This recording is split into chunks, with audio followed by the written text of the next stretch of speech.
बीवी का शौहर को हम बिस्तरी से रोकना। हदीस में है कि जो बीवी अपने शौहर को हम बिस्तरी करने से इनकार करे इस पर रात भर लानत बरसती है। इस हदीस की वजाहत फरमा दें। नीज़ अगर शौहर, ये थोड़ा हया के ख़िलाफ़ मसला है, शौहर कोई ऐसा तरीका इस्तेमाल करता है ना हम बिस्तरी का जिससे औलाद नहीं होती, तो क्या बीवी को इसे मना करना चाहिए या नहीं करना चाहिए? देखिए हदीस में आता है कि कोई औरत, कोई शौहर अपनी बीवी को रात को अपने बिस्तर की तरफ बुलाए, ये किनाया यानी हम बिस्तरी करना चाहता हो, औरत मना कर दे, फरिश्ते उस पर सारी रात लानत भेजते हैं। ये बिल्कुल सही हदीस है।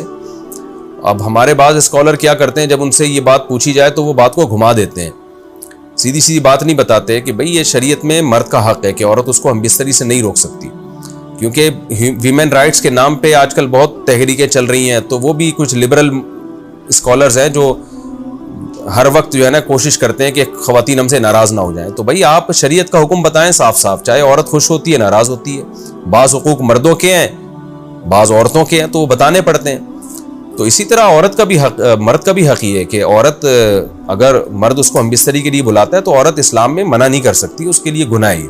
हाँ बीमार हो तो एक अलग बात है, बुखार है उसको, ये कोई वाकई बीमारी हो तो फिर एक अलग बात है। नॉर्मली उसको इजाज़त नहीं है कि वो शौहर को मना कर दे, बल्कि इसमें हदीस में बहुत सख्त ताकीद है।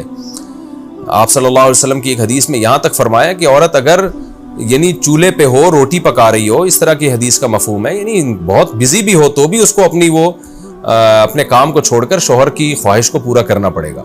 और ये नेचर के भी मुताबिक है, क्योंकि मर्द में जब ये सेक्स की ख्वाहिश पैदा होती है और उसको कुचला जाए तो मर्द बहुत ज़्यादा डिस्टर्ब होता है। ख़वातीन इसमें अपने आप को मर्दों जैसा समझती हैं, वो समझती हैं हमारा इसमें वही हक़ है जो मर्द का हक़ है। भाई अल्लाह ने दोनों के डिज़ायर्स में ज़मीन आसमान का फ़र्क रखा है, तो मर्द को बहुत ज़्यादा नुकसान होता है इससे, वो बहुत ज़्यादा मेंटली डिस्टर्ब होता है इससे, क्योंकि अल्लाह ने ये डिज़ायर्स औरत की निस्बत मर्द में बहुत ज़्यादा रखी है, थोड़ी ज़्यादा नहीं बहुत ज़्यादा रखी है। तो मेडिकली ये बात साबित हो चुकी है।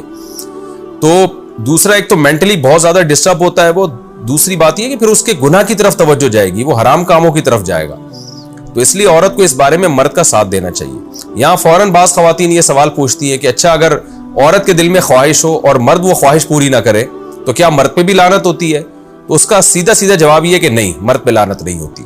उसकी वजह यह है, दो और दो चार की तरह मैं साफ बात करूंगा। वजह उसकी यह है कि औरत के लिए मर्द की इस ख्वाहिश को पूरा करने में औरत की कोई एनर्जी नहीं इस्तेमाल हो रही, जबकि अगर मर्द का मूड ना हो और औरत का मूड हो तो फिर मर्द अपने आप को प्रिपेयर नहीं कर सकता, इसके लिए बहुत तकल्लुफ करना पड़ेगा उसको। अखलाकी तौर पर तो ठीक है, मर्द को यही हुक्म दिया जाएगा कि ज़ौजा की ख्वाहिश को पूरा करे, लेकिन उस पर शरीयत ने लाजिम नहीं किया है, क्योंकि एक चीज मर्द के इख्तियार में नहीं है तो लाजिम कैसे हो सकती है?